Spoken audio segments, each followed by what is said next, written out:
In 1966, an American soldier was chosen to crawl down into a pitch-black hole somewhere in the Cu Chi jungle. A job his army gave a name that almost sounds like a joke: Tunnel Rat. Years later, when asked what that moment felt like, all he could say was, "I have never been more afraid in my life.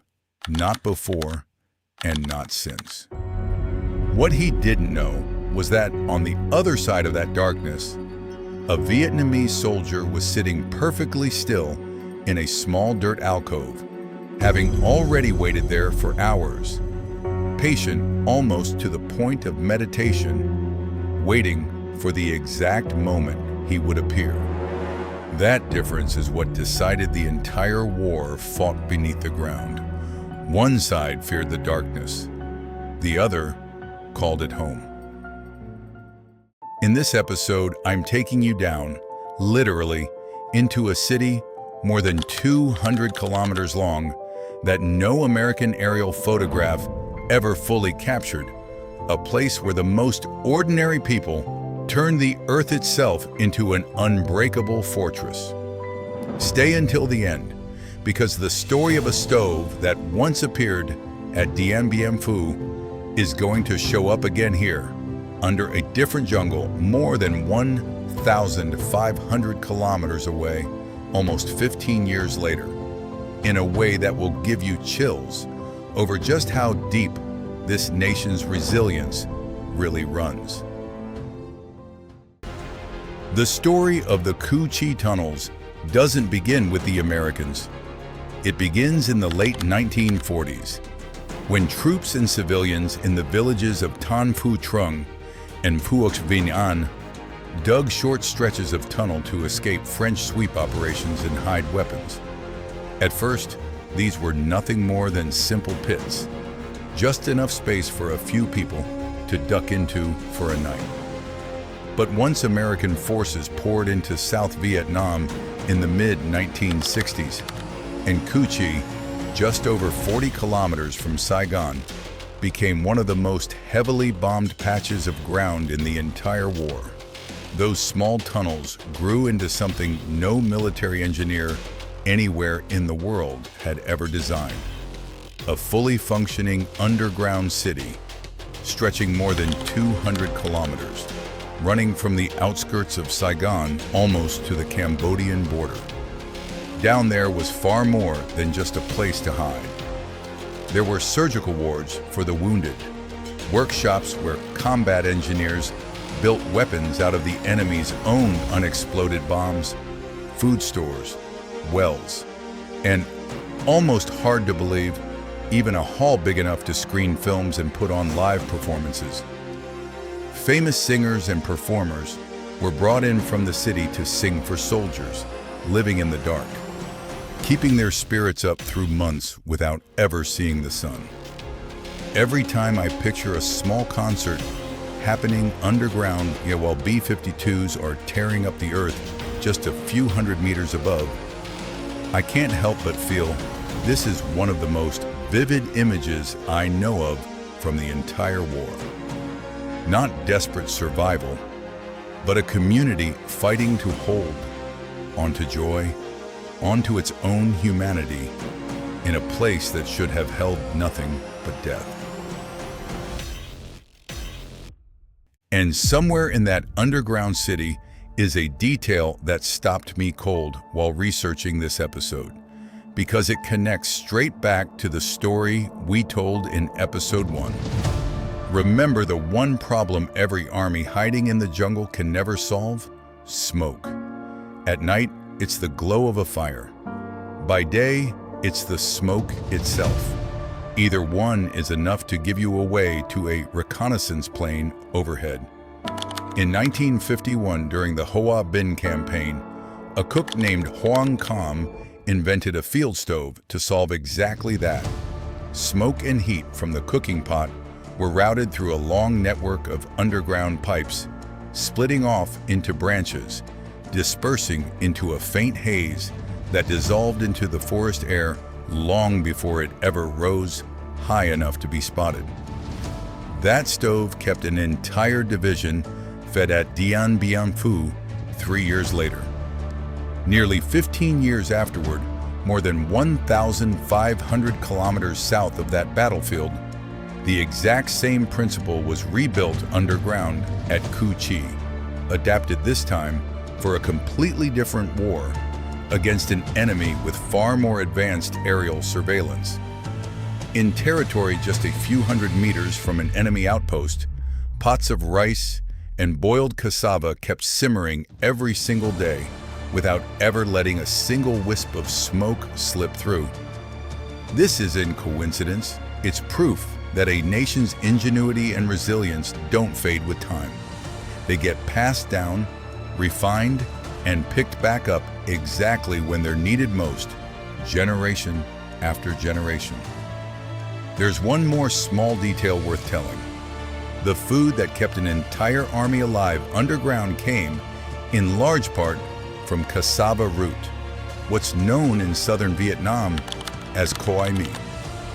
This plant grew wild all over the region, so common that American soldiers had no idea it was, in fact, the very thing feeding the enemy right beneath their feet.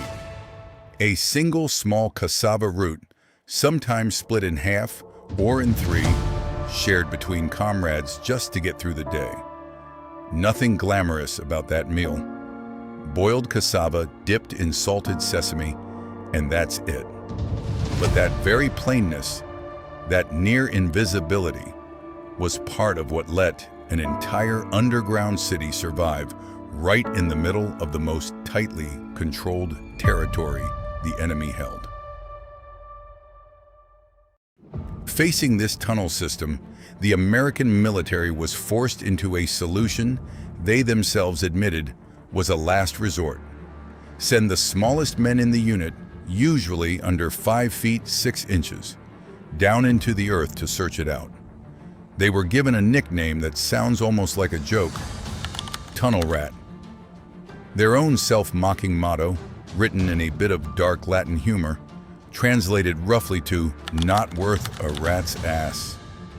But behind that self-deprecating name was a very real fear, the kind that haunted men for the rest of their lives.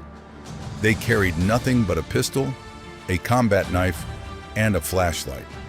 The only light in a darkness so total, they gave it its own name: the Black Echo. The Army first tried using dogs to sniff out the tunnels, but even trained animals couldn't detect the most cleverly hidden traps.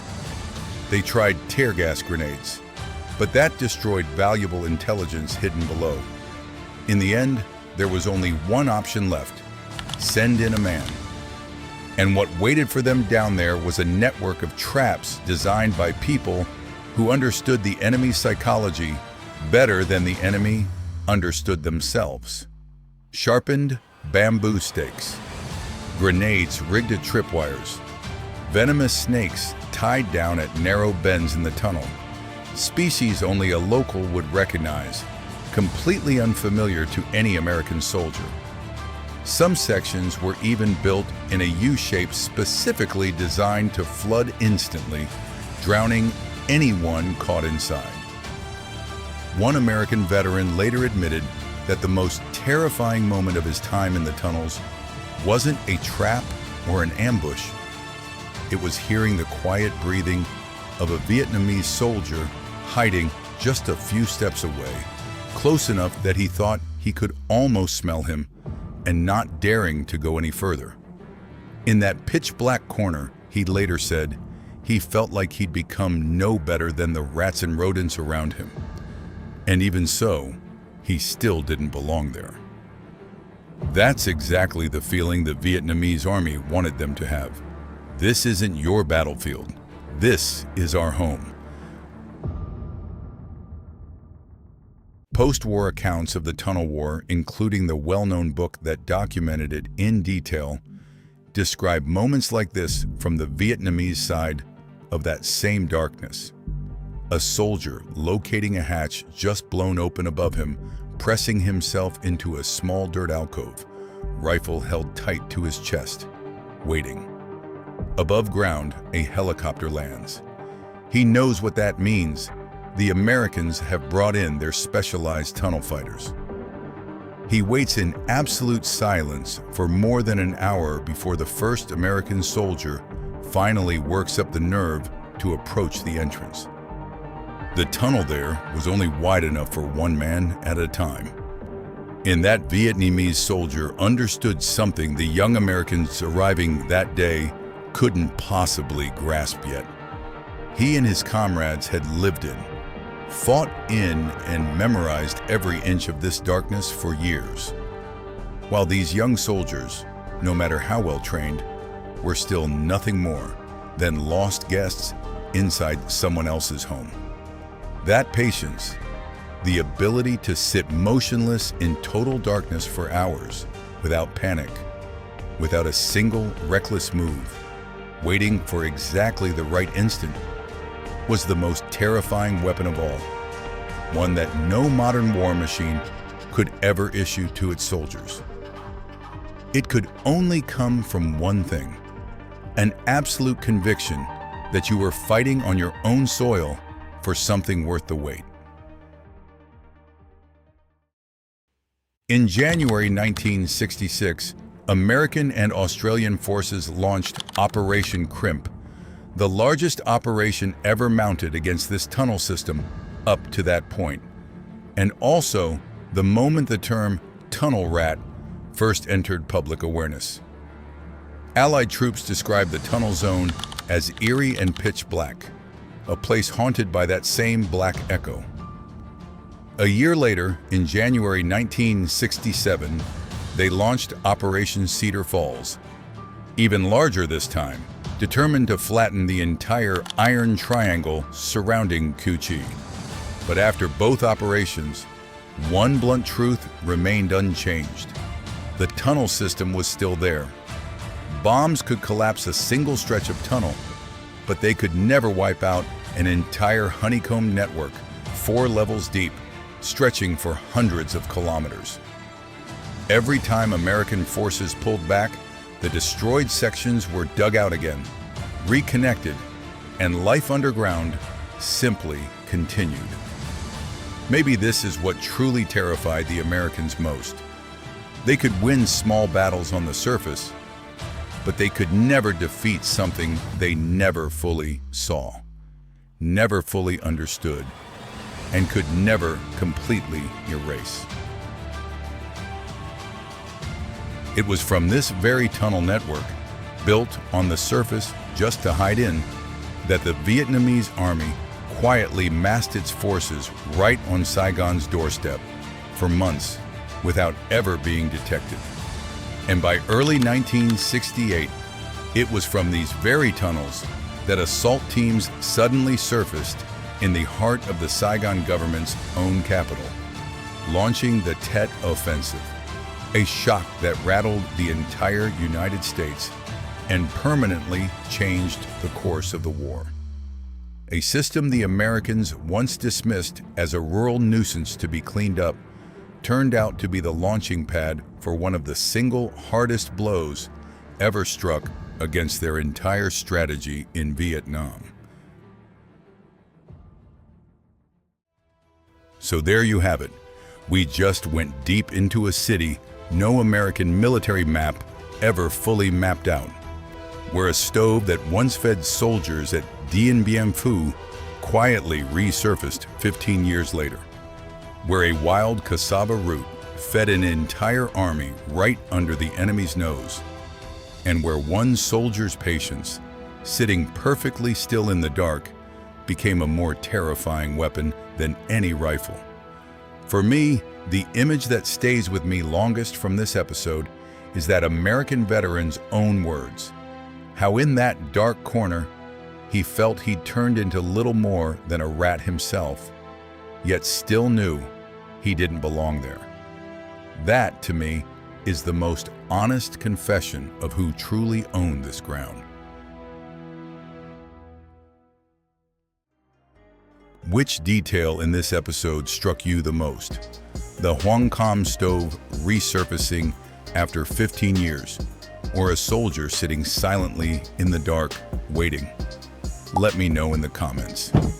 And if you enjoyed this video, hit like, subscribe, and tap the bell so you don't miss the next episode in this series on the battles that brought down two superpowers.